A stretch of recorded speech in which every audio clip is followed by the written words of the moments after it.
Coming to you live from the Business RadioX studio, it's Franchise Marketing Radio, brought to you by IDS, an award-winning digital marketing agency that delivers integrated marketing solutions for franchisors, franchisees, and franchise development teams. Learn why over 75 brands depend on IDS's team of dedicated marketers and client service professionals to deliver a strong ROI on their marketing investment.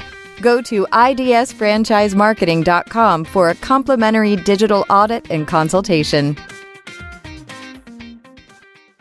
Hey, everybody. Welcome back to the show. I'm Rob Ganley, your host of Franchise Marketing Radio. And today we have an awesome guest. Her name is Gigi Schweikert. She's the Chief Executive Officer at Lightbridge Academy. It's great to have you on the show, Gigi. Thank you so much, Rob. I'm very excited about talking with you, and I really appreciate you inviting me. You got it. It's great to have you here. So tell us a little bit about this. I know a little bit about your background. We were talking a little earlier. You're an international speaker, a book author, multiple series of books. Tell me about that and leading up to now being CEO of Lightbridge. Tell us about that journey and your background. Yeah, so interesting journey, one that I never expected in being the CEO, but am very delighted and very proud and honored and privileged to be the CEO of Lightbridge Academy. We'll talk about that more in a little bit, as you indicated, but let me just tell you a little bit about the background and how I got here. I actually had always wanted to be in teaching, even when I was in school, even though I was in classes in college that were leading me down different career paths. So eventually I got back to teaching and working with young children and started in the early childhood field. And so worked with toddlers, worked with infants, preschoolers, in a multitude of places. So on-site childcare centers that were employee-sponsored, Head Start centers, drop-off centers at vacation spots, things like that. And so I've always been very interested and very involved in early childhood education. I took some time off to raise my 4 children who were very close in age. And during that time began consulting, writing, and speaking. And so that's kind of what led me to Lightbridge Academy. The founder at the time had used me for some consulting work, having seen me doing some speaking and having bought some of my books. And then that kind of led to a full-time position. And I chose Lightbridge Academy because of the wonderful core values that Lightbridge has. You know, people talk about core values all the time, and they talk about culture all the time. But I really do believe in our core values of caring deeply and happiness and integrity and delivering well customer experience, and I could go on and on, but I will not.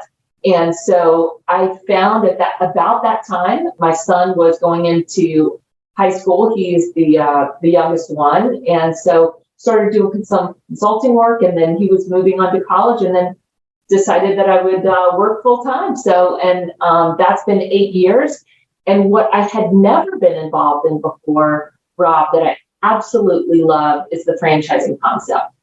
I love the franchise community. The community is so helpful and proactive, and there's so much synergy and sharing of ideas, and it is really phenomenal to be in that. And the opportunity to help people construct and build their own business and legacy has just been a really more of a passion even than working with young children, is now helping adults reach their full potential. Yeah, we were talking about that connection too, right? There's so many challenges when you make a leap into starting a business, and many franchisees are experienced, but many it's their first business, and that is it's a difficult journey to make and commitment. But a lot of the things. And you have a series called Winning Ways, and it's very interesting to me how that is almost like you were building this curriculum for your future with it you didn't know. But it's I think it's probably integral to the way that Lightbridge is now constructed and how you do help people get into business. But tell me a little bit about that, about your brand. And obviously you came in You were doing consulting, and then you came in full time. And so there was a brand, and it was there, and you really obviously resonated with you. Tell me a little bit now, though, as you've been leading this thing for a number of years, tell me about how that background, that you had kind of infused with the brand, and how does that influence how you deliver services? Yeah, so that's such a great question. So I think that the thing that really landed me at Lightbridge Academy, as I indicated previously, was the core values. And mostly, and specifically, and demonstrated the integrity of it. Never being asked to compromise the safety and health of young children. Each one of our classrooms throughout every center that we have across the country has cameras. And so when parents enter an early childhood education program that's not a Lightbridge, that might not have cameras, is that people often say that you have the ability to come in, there's an open door policy. Well, we have an open door policy, and it's a real open door policy where parents can see everything we're doing at any given time on any device in real time. And for me, that really says a lot about the brand. It says two things. It says, one, we believe in what we're doing, and we feel that what we're doing is good, and we want to share it with you, especially as working parents, that you may not get to see some of these things that are happening with your child. Secondly, it says that in the best situation, things can always get better. And so when we have multiple eyes on what's happening in our classrooms, parents too, the 10,000 parents that we serve, can also help us to get better through our interactions with children, through the routine of the day, with how we orchestrate things, with the projects we do. And so it just makes me feel great. And that's why I really resonated with the brand, is because of that vulnerability, that continuous improvement piece. But to kind of link it back to the winning ways piece and working with young children, is that franchising can feel very much like the steps of growing up, very much kind of like that infant, and delighted with the concept and so excited about this new business opportunity in front of me. And then kind of the toddler, like, wow, you're asking me to do all these things, and I don't want to do it. That's a lot of money. And I've got to put a personal guarantee on this. And that's 10,000 square feet. And that's a lot. And then kind of that preschooler where I've got this, and then kind of moving into elementary school where I need your help and I need your support. And then once that center is up and it's functioning and the revenue is starting to flow, kind of getting into the teenage years, that I don't really need you. I'm not really sure why I even need to go with a brand. I can do this on my own. And then kind of getting into the college years where the franchisees start to recognize that, wow, the franchisor actually knows more than I thought they did. So it's kind of this whole life cycle piece, but I think it's very apropos. And I think the other piece is that when you're working with young children, you're always meeting them where they are, right? And you're always looking for what are their best skill sets. And it's the same thing with a franchisee is let's meet you where you are and what are your best skill sets. So franchisees come to us with a marketing background. They're going to be great in that. And they're going to be so excited about that, but maybe finance is not their thing. Where somebody comes to us with a finance background, they can do P&Ls all day long, but they're not real warm and fuzzy. How do we help them with that piece? So I think there's a lot of alignment there. With making sure that we meet people where they are, making sure that we understand what are people's greatest skill sets, what are their sweet spots, helping them and encourage them to use those skill sets that they feel proud of and feel very confident in. And then secondly, how do we as a franchisor wrap our arms around them to support them in the things that they don't do innately by themselves, and sometimes provide them with a little bit of discomfort. Yeah, well, and that's what kind of spurs the change. But you have to do it. Someone shared a story. He was a speaker. It was funny because he was sharing his story about the first time that he got a speaking engagement. He didn't realize the audience was 5,000 people, and so then he got when it led up to him speaking, he was telling the venue or whoever organized everything he couldn't do it. He was really freaking out. And this woman just said, "You're doing it." And she like kind of pushed him out there and opened the curtain. He's like, I just found myself out there in front of him and I just had to do it. Right. I wasn't comfortable. But then he talked about how great that experience was and how it really changed his life. And sometimes it is those things, right? Like just out of your comfort zone, but having someone to be there to say, you can do it. Go, just do it. It's not that big of a deal. One of my favorite leadership authors, love Seth Godin and love John Maxwell. And one of the things that he says is stay in your skill set, but stay out of your comfort zone. So always pushing yourself to have what I call the sweaty palm moments, where you're just a little bit uncomfortable. Because if you're not a little bit uncomfortable, you're not learning anything new.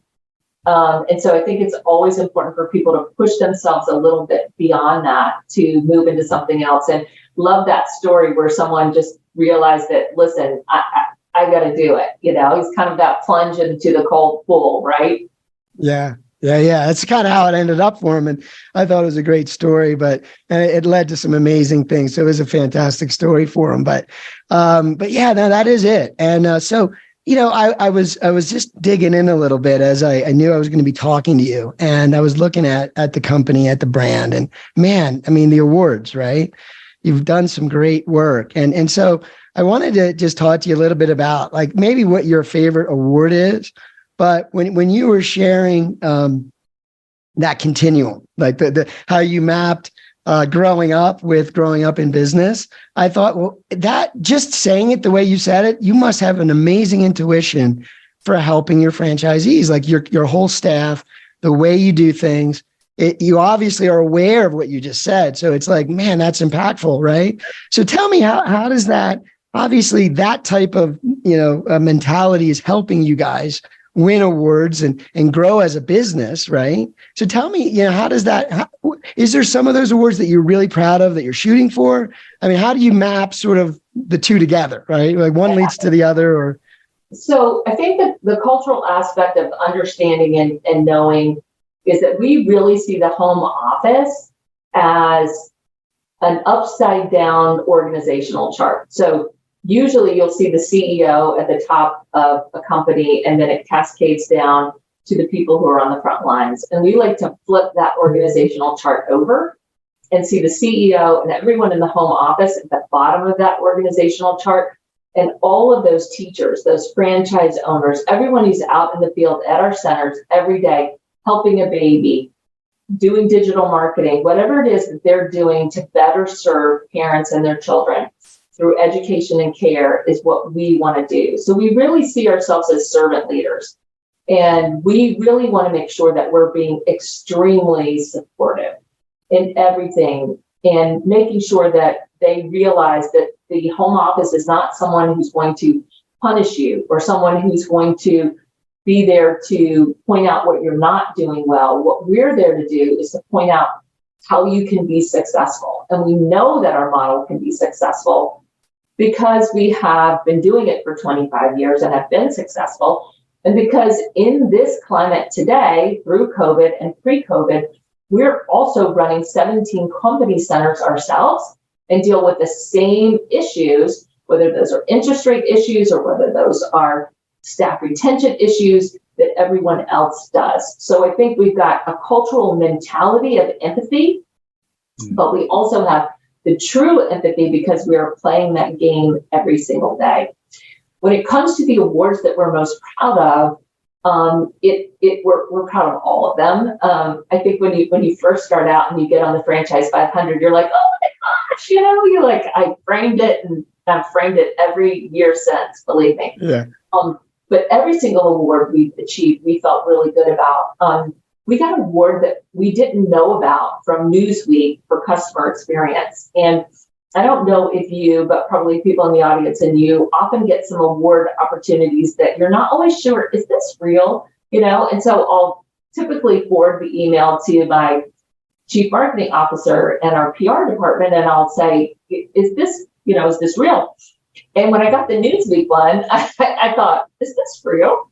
And it was real. And it wasn't something we applied for, and it wasn't something that we were searching to do. It was something that we were awarded.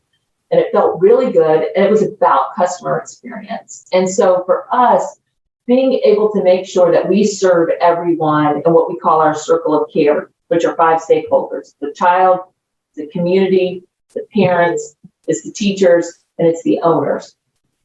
And so I think that probably was the most profound award for us because it was unexpected. It's what's at the heart of our core values, and it's what we want to do and emulate for everyone, that we're delighting children, that we're satisfying parents, that owners are feeling good about their companies and they're reaping financial benefit from that. Yeah, no, that's amazing. I mean, that says volumes, right? I mean, about everything you're projecting in your brand, the inverted pyramid, the servant leader mentality. You know, it's working when you get that kind of thing happen. Okay, I guess it's working. Oh, it's like looking in the mirror. You know, it seems to be working, and it is working. And I can't, you know, I mean, there are franchisees who are dissatisfied with us at times, and there are times when we're dissatisfied too. But franchising is, you know, it's a marriage, it's a family, and so there are give and takes in everything that we do, and our franchisees make us better. We have a franchise advisory committee. We've got an innovation email. They have obviously direct access to their business coaches to really think about how do we get better. And many of the initiatives that we have done have come straight from the franchisees. And so we're always listening. And I also do believe that with every complaint or concern or suggestion, no matter how it's delivered, whether it's delivered very nicely or whether it's delivered in a way that doesn't make you feel so good, that there's a kernel of truth in there somewhere, that some sort of need is not being satisfied. Maybe not the one being articulated, but something there. And so it's always worth pausing, not taking it emotionally, not getting upset, not taking it personally, but listening. What is the person saying to you? And really digging a little bit deeper to understand what is this person not getting that they should be getting, either in support or in infrastructure or whatever it might be, so that they can feel successful. Yeah, no, that's amazing. That's amazing. So, you know, in terms of, you know, this great success, and like you're right, in being in business is, I like the comparison to a marriage, but it is a journey that is testing you on a regular basis. And, you know, the fact that you have someone to lean on, you have the franchisor and the staff and the team, or even other franchisees, you have a community, you know, you have that community to lean on, to push through, right? But it doesn't mean it's easy. And people, yeah, and I like the I've heard the phrase, you know, react, but don't overreact, right? Like we need to hear and empathize, and empathize is an amazing word, but we have to be real about how do we move forward. Let's focus on forward, and you know, what do we do to fix what it is we need to fix? And usually it's on both sides. Sometimes it's, you know, so anyway, so as a CEO, right, you're growing, you're doing a great job, right? Things are flowing. And I know you're at about, you know, I think in the pipeline, you know, and open locations, you have about 140 or so, and you're approaching 150. Tell me a little bit about your vision. Like, I know as a business, the goal is to make everybody successful financially. And so how does that look for you? How does the future, what is the goal, I guess, for Lightbridge? Would you want to be everywhere in the country? Is there international expansion? What does that look like further down the road? So that's a great question, and one that I think, you know, we continue to look at based on the success that we have. So we obviously want to grow. We want to make sure that we're growing in a way that we're supporting everyone. And so I like to kind of look at the pipeline as 3 parts. Those people who are already open, including our company centers, and how does every decision of what we do impact them? The people that are in construction and just starting the journey with us, and the people that we've just sold to. And the reason I bring up those 3 buckets is because every decision we make affects each one of those buckets a little bit differently. The people that we've just sold to really don't know, right? Because they didn't experience anything. People who are in the middle of it, a little confused, but the people who've been doing something for a long time, change is hard, even if it's for good, right? So when I got promoted, that was great but it was hard. It's taken a couple of years for me to really feel more confident in my position. Moving into a new house is hard. You've got to move everything, et cetera. So we are innovators in early childhood education. We do a lot of things that are technology related, and technology related to run a more efficient business, and technology related to bring people together. So the cameras that I mentioned earlier can not only provide us with better quality assurance and experience for everyone involved, but we can also bring parents who are at work the opportunity to see their children, or grandparents who live across the country or in another country to be able to see their grandchildren. So there are many opportunities where that technology brings us together. So in a world where technology is changing constantly, is helping people to make sure that we're deciphering what's the best innovations to use, what are we going to select, what's the cost going to be to the franchisee, and is that going to be valuable to the experience of the child and the parent, and how does that move us along? Is the cast that, so kind of that's the vision for who we are right now, as being innovators in early childhood education. So always growing in a model where we know that children learn best through play. As far as our growth piece is, right now we're up and down the East Coast. We're over in Texas. We're doing some Ohio. We're opportunistic. We just signed our first franchise in Colorado. So very excited about that. And so we will continue to kind of move with this geographic footprint that makes sense for us, but are also not adverse to something that comes along that makes sense for us. We're not pursuing anything internationally right now, but nothing's off the table when you're an innovator and you want to grow your business. You're always looking at opportunities. But as we scale, I think the thing that we look at mostly is, can we maintain the culture that we have? Can we maintain the core values that we have? And that piece of how do we make sure that we're caring deeply? How do we make sure we provide that support? I think is the most essential thing that we do moving forward. I hear this in your voice. I hear it in your explanation, is that really your franchisees, their profitability, your quality, your impact is something you're looking at in each location. And so you're very deliberate in your growth. Right? You want to grow, of course, and but you're very deliberate, and it's got to maintain a certain level. And so that's that. And I love that when I hear that, because it says that it's more important to take care of what we have first, and then we can keep going, right? So if we can do both at the same time, great. What you're doing. That I think is interesting. So we have a lot of quality assurance pieces that I am sure most good franchisors have. And so we have our QAs, we have our business coaches out in the field, we do secret shops, all different kinds of things to make sure we have the NPS scores from our consumers, to make sure that we have the quality standard that we want. But ultimately, for me personally, as the mom of 4, is that when I walk into a center, I think to myself, would I hand my baby to this person?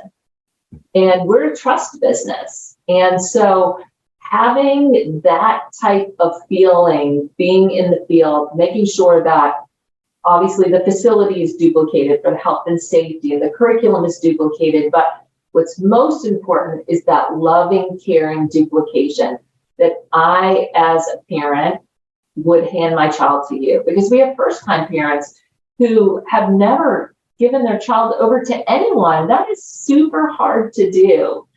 And so we need to make sure that we're not just helping the child, but we're helping the parent navigate all of the complexities of what it's like to be a working family with 2 partners earning a living and trying to balance work and family. And what does that look like? So there's so many dimensions to that. Yeah. And how does that trust that you mentioned? When you said that I immediately connected, like, wow, like that's huge. Like I remember, like when my kids were that age, and especially with the first kid, you're very protective. You're learning everything. You're not sure of anything. And so, yeah, that is traumatic. Like if you have to do that.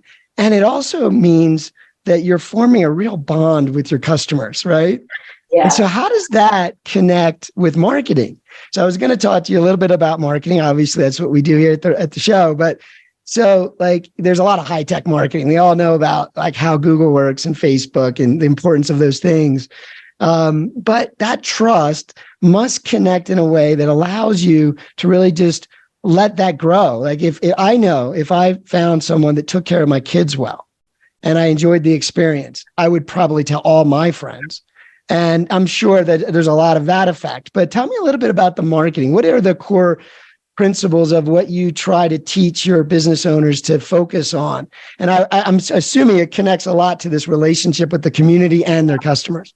So I think that marketing question is many-fold, and I'll take it with the time that we have in two components. I'll take the local area marketing piece of really being in your community, of really being that place where people feel it's a happy place, it's a good place, it's a trusted place, it's a fun place, getting out, supporting what's happening in the community, partnering with the restaurants around the corner, partnering with the local pizza guy so that on Fridays when pizza boxes go out to everyone's home in the community, because everybody usually gets a pizza on a Friday night, that there's a coloring sheet from Lightbridge Academy on the top of that, so that we're giving muffins to the fire department and telling them in collaboration with the children how much we appreciate them, and we're inviting them in. So as I told you before, one of the stakeholders in our circle here is the community. And when Lightbridge Academy comes to town and we go into a community, it's our responsibility to be a good neighbor and to make that community better. So franchisees, the directors, the people who are in the center need to be out and about. What we want to know is the guy or the woman who drops off UPS or Amazon or whatever it is says, they're great people. They are the nicest people. And we want to be known for that. We want to be known for safe, but we also want to be known for nice. They're good people. They're good people. And so that takes relationship building. That takes saying hello. That takes pausing, all those types of things. That takes getting out, knowing people. Some people love that. They feel great doing it. Other people have to push themselves a little bit more to do that. The second piece, I think, is the whole digital piece and the whole social media piece. And so that's understanding who is your consumer and making sure, although I'm the mother of 4, my children range in age now from 21 to 26. I need to make sure that we are understanding the persona of the parents that we serve today. What is important to them? What do they need to see? And so always asking them, always surveying them, always looking for that continuous improvement to put them in a situation where they feel good, so that we can build that trust. And then, as you indicated, the absolute greatest reference that we'll ever get, review that we'll ever get, marketing that we'll ever get is referral. Is someone saying, I had my children there and you would really love it. Or my children are there, come join me. It's awesome. And I think it's important to, Rob, to really look at satisfaction versus loyalty. So with the Net Promoter Score. So loyalty is that I trust you, I feel good with you, we have a relationship. It's kind of like family, right? Mm-hmm. And satisfaction is, even though I trust you and we have a good relationship, I might not particularly like you today, or I might not be happy with the decision that you made. So parents might not be happy that we can't find their child's code. They might not be happy that their child didn't do well in this activity, or their child wasn't included, or we made some sort of human error with where we put a glove or something, right? Mm-hmm. So there are times when people will be dissatisfied, and we have to own up to that. We have to say, you're absolutely right, and we're going to do a better job. So we listen, we empathize, but then we take action. We think about, how are we going to make this better so it doesn't happen again? And how are we going to communicate that, not to just that one center, to all our centers, so that we're better at keeping our hand on all the gloves that we have that are represented by so many children. So the marketing piece is getting out and about, being good people, and then being good people gives us the opportunity to share that in social media. And then knowing who our customer is gives us the opportunity to really decide what it looks like for our SEO, what it looks like for that persona, where we should put our dollars, so that we can really match up the needs with the consumer. Yeah, that's brilliant. I mean, it's a lot of give first today. It's a lot of show me. It's a lot of be authentic. Like everything you were saying was that, because you're not going to be perfect, but you can own up to things. You can communicate well. You can fix things.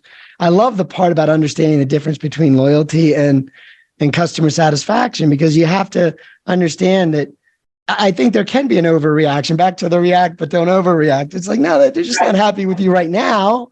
But they really care about you, and then you care about them. I mean, so sometimes that helps with a customer situation, I would think. But that is brilliant. I mean, give first. So you're always out there in the community, connecting with other businesses, serving the community, and then coming around to your reputation, right? Which is a lot of online. Obviously today things are out there. And then coming back to referrals, right? Like a cycle. And that just happens naturally by running the business. That's what I'm paying attention to as you're explaining it, because just operating within the culture is marketing. It's like projecting the thing that you know what I mean? And there's some deliberate things, like you mentioned, like I thought the pizza boxes and the fire department. I mean, that's, it's a great, there's probably unlimited ideas, right? Of how you can connect. Especially with schools, other schools and things. Yeah, I love integration marketing. That type of local marketing is amazing. So, all right. Well, listen, we've had you for quite a while. So I do like to ask one last question before we let you go. So I know you're a speaker and an author of some awesome books, right? Tell me a little bit about some of your mentors, or is there a principle or an idea that really you've lived your life by, or that you like to manage by now as a CEO? Is there something that was from maybe a mentor or a book, just something that you would want to share as, man, that has always helped me? Yeah. So there's so many things in my mind, and so many people who have been mentors and inspirational to me. And I think that you should always be mentoring people, and you should always have a mentor, no matter where you are along the journey. As far as something that has really stuck with me, I think it is from my dad, and that is follow your passion and the money will follow. And so money's relative. So how much money that is depends on what it is that you're doing. But if you're passionate about what you do every day, and I am so passionate. I love my job. I love the industry that we're in. It's what I do. And so I think if people can find something that they enjoy, that they'll be so committed to it that they will be successful, and the money will follow. Yeah. Yeah. I mean, look, I don't know if there's such a thing as happiness perpetually, right? But there is such a thing as purpose and being accountable and feeling connected to something, much like you are.